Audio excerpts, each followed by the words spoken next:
DSP की बीवी और बेटी के अगवा का ड्रॉप सीन हो गया। कातिल कोई और नहीं, डीएसपी खुद जो है वो कातिल निकला।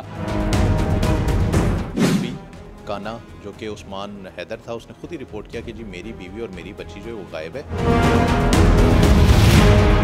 केस सेंसिटिव हो गया, हमने इस पर प्रॉपर इंक्वायरी स्टार्ट कर दी। इसके बाद हमने इसकी एफआईआर रजिस्टर की। गाड़ी की मूवमेंट थी, वो गाड़ी की मूवमेंट भी ली, वो भी हमें कई जगह पे सस्पिशियस लगी। उसको सामने तफ्तीश करने के लिए बुलाया तो उसने बेल करवा ली। बेल करवाने पे हमें थोड़ा सा और शक हुआ। बीवी को कत्ल किया, फिर एक बाप ने बड़ी ही बेरहमी से अपनी बेटी को भी मौत के घाट उतार दिया। इसके पीछे क्या वजूहत? उस्मान की वो लाडली थी, 18 साल तकरीबन उसकी उम्र थी खानसा की। उस्मान ने उसकी तमाम ख्वाहिशात पूरी करनी। बट इसमें जो ट्विस्ट आया वो 1-1.5 महीना पहले आया, क्योंकि जब इन्होंने अपना घर चेंज किया।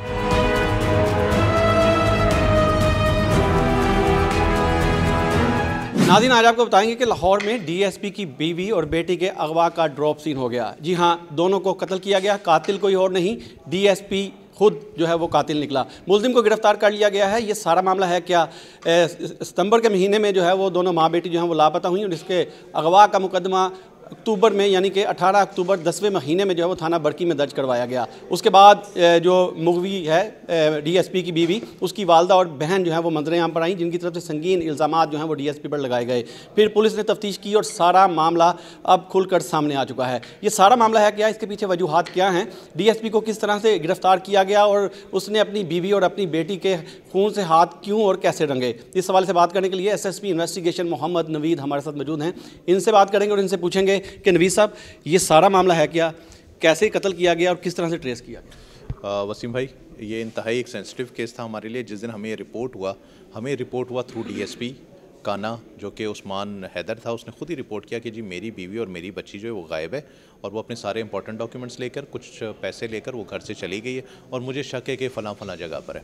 क्योंकि ये ऐसी रिपोर्ट थी कि एक गजेटेड ऑफिसर ने हमें की, तो हमने उससे एप्लीकेशन ली और उस पर इंक्वायरी जो है वो स्टार्ट कर दी। मीनवाइल जो दूसरी तरफ से इसके ससुराल वाले थे, उन्होंने भी कंप्लेन की कि जो हमारी बच्चियाँ हैं उनको इसने मर्डर कर दिया है। अब क्योंकि ये केस सेंसिटिव हो गया, हमने इस पर प्रॉपर इंक्वायरी स्टार्ट कर दी। इसके बाद हमने इसकी एफआईआर रजिस्टर की। 20 अक्टूबर को इसकी एफआईआर रजिस्टर हो जाती है। अब जब एफआईआर रजिस्टर होती है, उसके बाद हमने, जाहिर है कि एफआईआर के बाद हमने ये देखना था कि आया वो किडनैप हुई हैं या उनका मर्डर हुआ है। दोनों तरफ से जो एलिगेशन आ रही थी, इसमें हमने अपनी इंक्वायरी शुरू की, हमने एविडेंस कलेक्ट करना शुरू किया। हमने 1000 के करीब सीडीआर्स ली, जिसमें बी पार्टीज थी, ना सिर्फ उस्मान की बल्कि उसकी जो एक्स वाइफ मकतूला हैं उनकी, उसकी बेटी की, वो सारी हमने चेक किया। हमने सारा उसको क्रोनोलॉजिकल ऑर्डर में अपना डिफ़ाइन किया। फिर हमने इसकी मूवमेंट ली कि उन दिनों में इसकी मूवमेंट कहाँ पे थी, क्योंकि इसके मुताबिक 27 को ये गई हैं, लेकिन हमें क्योंकि प्रीवियस हमने हिस्ट्री ली थी, उसमें काफ़ी सारी चीज़ें ऐसी सस्पिशियस लग रही थी। हमने 3 डेज़ एयर मार्क किए कि फ़लाँ दिन 25 से लेकर 27 तक ये इंसिडेंट हो सकता है। अगर वो अगवा हुई हैं तो इन तीनों दिनों में गई हैं, अगर उनके साथ कोई ट्रेजिडी हुई है तो वो भी इन तीनों दिनों में हुई हैं। ये सबसे पहले हमने टाइमलाइन ड्राफ्ट की अपनी। उसके बाद हमने जो इसका वक़ुआ ये बताता था कि घर से गई हैं, हमने घर को विजिट किया। वहाँ से हमें कुछ सस्पिशियस चीज़ें मिले जो कि एविडेंस कलेक्ट करके थ्रू PFS से हमने पंजाब फॉरेंसिक साइंस एजेंसी में भिजवाया, जिस पे उन्होंने वर्किंग स्टार्ट की हुई है। उसके बाद जो हमने इसकी गाड़ी की मूवमेंट थी, वो गाड़ी की मूवमेंट भी ली, वो भी हमें कई जगह पे सस्पिशियस लगी।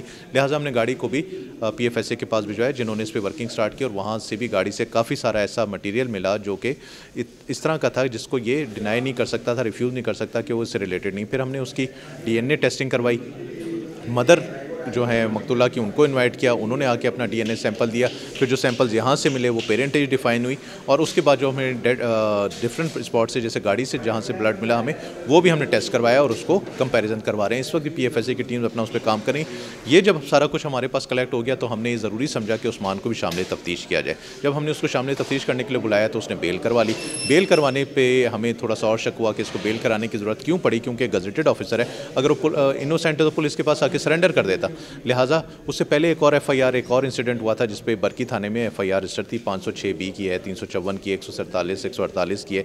वो एफआईआर इसके अगेंस्ट दर्ज थी, नॉमिनेटेड था ये। फिर हमने उसमें इसकी कस्टडी ली और इस वक्त वो हमारे पास ऑन रिमांड है। इंशाल्लाह जितने भी सवाल आते हैं लोगों के कि उसकी बेटी को क्यों मर्डर किया, उसने वाइफ को क्यों मर्डर किया, इसके पास पीछे वजूहात क्या थी, ये जैसे ही हमारे पास ये रिमांड पर आता है हम इसमें रिकवरी भी करवाएंगे और चीज़ों को भी आपके साथ शेयर करेंगे। अच्छा नबी साहब, ये बताइएगा कि इनिशियल जो आपने स्टेटमेंट ली उसमें क्या उसने बताया कि वजूहात क्या थी? बीवी को कत्ल किया, फिर एक बाप ने बड़ी ही बेरहमी से अपनी बेटी को भी मौत के घाट उतार दिया। इसके पीछे क्या वजूहत थी? देखिए, बच्चियाँ जो होती हैं ना, खासकर बेटियाँ, वो अपने बाप की लाडली होती हैं, उनकी अटैचमेंट अपने बाप से ज़्यादा होती है, इतनी उनके अपनी माँ के साथ नहीं होती। सेम केस यहाँ पर भी था। उस्मान की वो लाडली थी, 18 साल तकरीबन उसकी उम्र थी खानसा की। उस्मान ने उसकी तमाम ख्वाहिशात पूरी करनी। जिस दिन ये इंसिडेंट हुआ है उस दिन भी ये लोग शिनवारी पर खाना खाने गए थे और वहाँ से वापसी पर ही इंसिडेंट हुआ। इसमें जो ट्विस्ट आया है वो हमें जो नज़र आता है कि इनके रिलेशंस तो पहले से इस तरह के चल रहे थे, एडवर्स रिलेशन से इन मियाँ बीवी के। बीवी जो है वो इसके घर वालों से नहीं मिलती थी, यानी अपने इन लॉ से नहीं मिलना जुलना था, उनके अगेंस्ट चीज़ें थी। उस्मान का बीवी के घर वालों के साथ इशूज़ थे।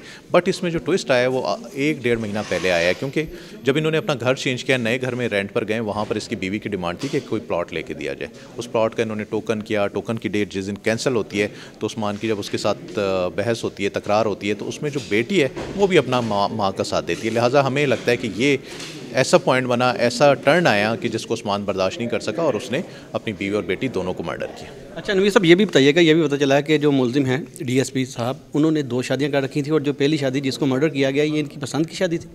जी बिल्कुल, ये चीज़ अभी हमारे सामने आई है, हम इसको मज़ीद भी वेरीफाई करवा रहे हैं। बिल्कुल इसी तरह, और दूसरी शादी इनकी फैमिली में हुई थी। अच्छा, अब ये बताइएगा कि कत्ल कहाँ किया गया? गाड़ी में किया गया? गाड़ी सरकारी थी? जो पिस्टल इस्तेमाल किया गया क्या वो सरकारी था या प्राइवेट था?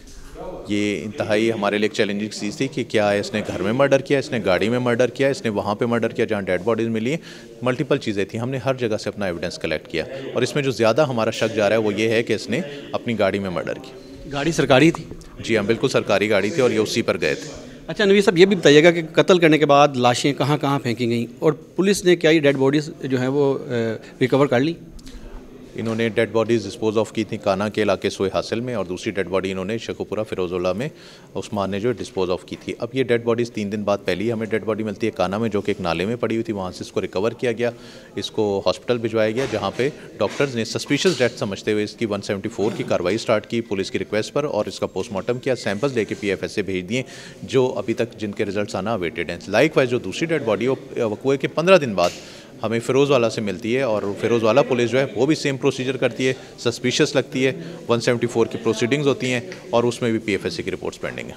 हम कह सकते हैं कि जो काना से डेड बॉडी मिली हैं, जो काला खताई से मिली, इन दोनों को जो है वो मानतन दफना दिया गया था, और दूसरा अब क्या दोबारा इनकी कब्र कुशाई की जाएगी?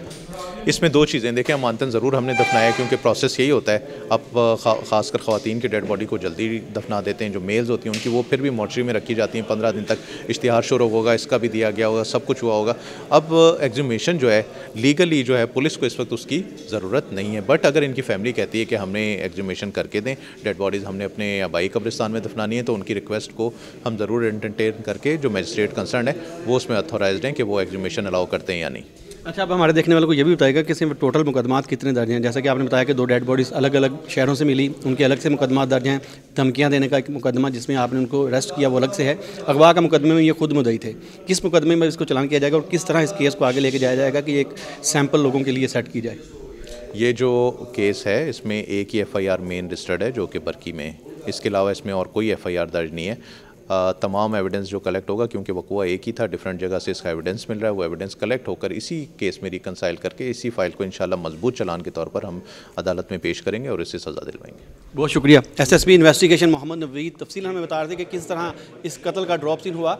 उस्मान हैदर जो गजट ऑफिसर हैं और DSP काना सर्कल में जो है वो तैनात थे इन्वेस्टिगेशन विंग में, उन्होंने अपनी बीवी और बेटी को बेरहमी से कत्ल किया। कत्ल करने के बाद सरकारी गाड़ी में ये कत्ल जो है वो किया गया, और उसके बाद रिंग रोड पर कत्ल करने के बाद एक लाश काना में बेटी की, जबकि बीवी की शेखुपुरा के इलाका में काला खताई रोड के करीब जो है वो फेंकी। पुलिस ने मुलजिम को गिरफ्तार कर लिया है और पुलिस का कहना है कि मज़ीद तफ्तीश की जा रही है। तफ्तीश में मज़ीद हक़ाइक़ भी सामने आएंगे। मुलजिम के खिलाफ जो है वो चालान मुरतब करके इसको सख्त से सख्त सज़ा जो है वो दिलवाई जाएगी।